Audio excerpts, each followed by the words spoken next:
Assalamualaikum warahmatullahi wabarakatuh. Salam sejahtera, salam sehat untuk sobat PPOPD seluruh Indonesia.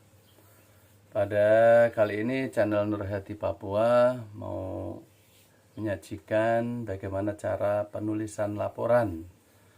Kalau kita melakukan pengembangan profesi PPOPD, khususnya pengembangan kompetensi pelatihan teknis, bagaimana cara penulisan laporannya. Pada lampiran Permenpan 36 disebutkan kegiatan pengembangan profesi dan penunjang jabatan PPOPD, JF PPOPD, yaitu perolehan gelar sarjana atau ijazah ya. Ini yang pertama ijazah, itu sekarang yang dulu di bagian diklat di atas Permen 15 yang lama, sekarang masuk di pengembangan profesi. Kemudian penulisan karya tulis ilmiah seperti biasa dan seterusnya. Kemudian penyaduran buku penerjemahan seperti biasa sama dengan Permen 15. Dan penyusunan standar SOP dan seterusnya, juknis sama dengan Permen 15 di pengembangan profesi. Dan pengembangan kompetensi di bidang jabatan fungsional PPOPD yang dulu diklat, sekarang disebut pengembangan kompetensi. Ada pelatihan fungsional, seminar lokakarya, pelatihan yang lain ya, pelatihan teknis yang akan kita kasih contoh hari ini, magang dan seterusnya, dalam rangka melaksanakan kegiatan pengawasan atas penyelenggaraan urusan pemerintahan konkuren. Juga pelatihan manajerial yang terkait dengan pengawasan penyelenggaraan urusan pemerintahan. Nah, kita lanjut aja, yaitu yang tentang pelatihan teknis ya, yang pelatihan teknis tadi. Namun sebelumnya perlu diketahui jenis diklat PPOPD di BPSDM Kemendagri ada diklat teknis umum, yang kemampuan teknis umum, misalnya bagi pejabat fungsional impasing, pembentukan PPOPD, pembentukan Satpol PP, Damkar, dan keahlian teknis lain yang dibutuhkan Kementerian Lembaga atau pemerintah daerah. Dan diklat teknis substantif. Substantif berarti pelatihan yang bersifat tematik teknis tertentu seperti pemeriksaan khusus, review dokumen-dokumen perencanaan, RPJMD, RENS dan seterusnya, LPPD, yang sifatnya khusus. Kemudian diklat manajerial atau sosiokultural khusus yang menunjang tugas pengawasan. Diklat sertifikasi kompetensi seperti dari struktural kemudian mau ke fungsional, ada impasing berarti ada uji kompetensi. Kemudian sertifikasi kompetensi penjenjangan dari pertama ke muda, muda ke madya, madya ke utama dan seterusnya. Ini contoh-contoh jenis. Tapi yang kita bahas sekarang adalah satuan hasil pengembangan kompetensi berupa pelatihan teknis tersebut, yaitu berupa laporan atau sertifikat. Begitu di lampiran Permenpan 36. Boleh sertifikat, boleh laporan karena garis miring, tapi kita selaku yang sudah pendidikan tinggi, sarjana, ya jangan cukuplah hanya sertifikat, tapi kualitas laporan kita ini yaitu berupa laporan tertulis yang menuangkan kompetensi, kemudian bagaimana pelaksanaan kegiatan yang meliputi 5W, H dan H tersebut ada pada laporan. Nah, laporan yaitu intinya mengandung unsur 5W dan H. What, who, why, when dan seterusnya itu where, kemudian juga how. Nah, jadi yang penting mengandung itu. Adapun contoh yang saya sebutkan ini adalah contoh yang sistematik bagaimana layaknya kita seorang sarjana menulis laporan. Kurang lebih seperti ini laporan. Ini mohon maaf ini diganti laporan kegiatan pengembangan teknis, masih berbau-bau yang lama pendidikan dan pelatihan ya. Jadi laporan kegiatan pengembangan teknis. Nah, baru namanya diklat pendidikan dan pelatihan. Penyusunan rencana pembangunan jangka menengah RPJMD angkatan 1. Nanti saudara menyesuaikan diklat apa yang diikuti. Menyesuaikan, silakan. Ya kemarin bunyi pengembangan teknisnya itu diklat penyusunan RPJMD angkatan 1 oleh BPSDM Kemendagri. Ini judul, halaman judul seperti ini. Ya bisa ada ada informasi sedikit tentang diklatnya. Ada di halaman judul. Nah, ini halaman judul, nanti kita share di bagian komentar atau deskripsi. Ini halaman judul seperti ini, seperti biasa.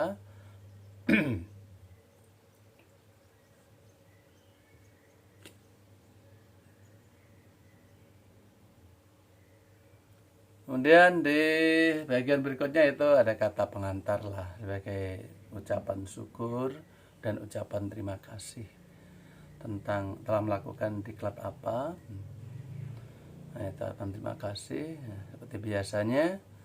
Jadi halaman judul, kata pengantar, dan daftar isi. Daftar isi ya, merupakan rincian dari mulai halaman judul, pengantar, sekarang ini daftar isi. Bagian pendahuluan itu ya kita bisa cari di buku panduan diklatnya itu, nama diklatnya, pelaksanaannya, dasar pelaksanaannya, tempat waktu, tujuan kegiatan. Ini kita tinggal salin dari buku panduan diklat yang dibagikan biasanya. Termasuk kurikulum, jadwal, dan hasil. Ini kita nanti akan salin dari situ saja. Tentang hasil nanti kita akan lihat isinya apa. Dan penutup, simpulan dan tindak lanjut. Namanya diklat biasanya ada tindak lanjut, bisa berupa diseminasi atau melalui PKS atau media lain. Baru terakhir kita lampirkan surat tugas dan sertifikat. Ini daftar isi. Kemudian bagian 1 tadi pendahuluan, nah kita mulai pendahuluan ini, nama diklat dan seterusnya kita terangkan di sini. Nama diklat ikuti di buku panduan, pelaksana, dan peserta. Pesertanya ada berapa? Lihat di daftar hadir. Panitianya BPSDM, peserta kegiatan sekian, antara lain kita, nama 2 ini. Dan dasar keikutsertaan kita ya surat tugas dari inspektur atau kepala instansi kita. Tempat, nah di tempat di mana? Sesuaikan. Waktu kegiatan sesuaikan. Tujuan kita pokoknya ini kita ambil dari buku panduan. Nah, tujuan khusus. Jadi tujuan khusus inilah sebenarnya kompetensi yang kita peroleh nanti, memahami kerangka umum, penyusunan, dan seterusnya. Jadi tujuan khusus kita hanya lihatkan muka-mukanya saja, nanti silakan download. Dan hasil yang diharapkan, dan seterusnya. Ini semua ada di buku panduan. Kemudian kurikulum, jadwal, dan hasil diklat. Ini kurikulumnya ada di situ juga, berapa jam pelajaran. Dan jadwalnya berarti terinci. Submateri, kemudian fasilitatornya siapa, ada semua. Ada di buku panduan. Silakan tinggal, ini malas ketik, ini hanya foto tempel saja. Silakan. Kemudian dokumentasi pelaksanaan diklat, ini yang bagian isi ya. Itu daftar hadir, tanda kita hadir ya taruhlah yang ada nama kita. Karena kita ada 2 orang, ya kita kasih tanda seperti ini. Oh, ada di sini. Kemudian yang nama saya ada di sini. Ini tanda hadir bahwa kita tidak jalan-jalan di sana, tapi hadir ikut pelatihan. Foto keikutsertaan. Nah, ini kasihlah foto sampel aja 1, 2. Yang penting ada wajah kita dan nama diklat situ. Dan hasil diklat. Nah, ini hasil diklat. Berupa pengetahuan ya, bertambahnya pemahaman penulis dalam mengimplementasikan. Nah, ini materinya ini. Nah, contohnya. Jadi nggak mungkin kita kasih semua. Jadi kita ambil yaitu depan dari materi dan seterusnya. Kemudian terlatihnya penulis dan menyusun RPJMD Renstra. Ini berarti ada praktik. Dan sertifikat, akhirnya kita dapat sertifikat, semua dilampirkan. Jadi lampirannya tadi, lampiran 1 surat tugas, lampiran kedua yaitu tanda tamat STTP. Baru penutup simpulan. Nah, simpulan ya berarti kalau tadi tujuan khususnya ada berapa di pendahuluan. Nah, tujuan khusus. Jadi kita jawaban dari tujuan khusus tadi. Nah ini tujuan khusus bisa ini, memahami ini, memahami ini. Maka inilah yang kita tulis di simpulan. Oke, ini simpulan. Diperlunya pemahaman tentang, dan seterusnya. Dan tindak lanjut ya bagi diri penulis ya akan jadikan pedoman dan pendapat saat melaksanakan review. Karena kita apip jadi mereview nanti RPJMD. Jadi suasana kebatinan penyusunan RPJMD itu kita udah tahu, kita pegang jadi agar lebih jeli dalam review nanti. Dan melaksanakan diseminasi hasil diklat melalui berbagai cara dan media. Misalnya melalui pelatihan kantor sendiri kalau memungkinkan di era pandemi ini, atau sekarang zaman modern jadi bisa media sosial, YouTube dan sebagainya seperti yang saya lakukan.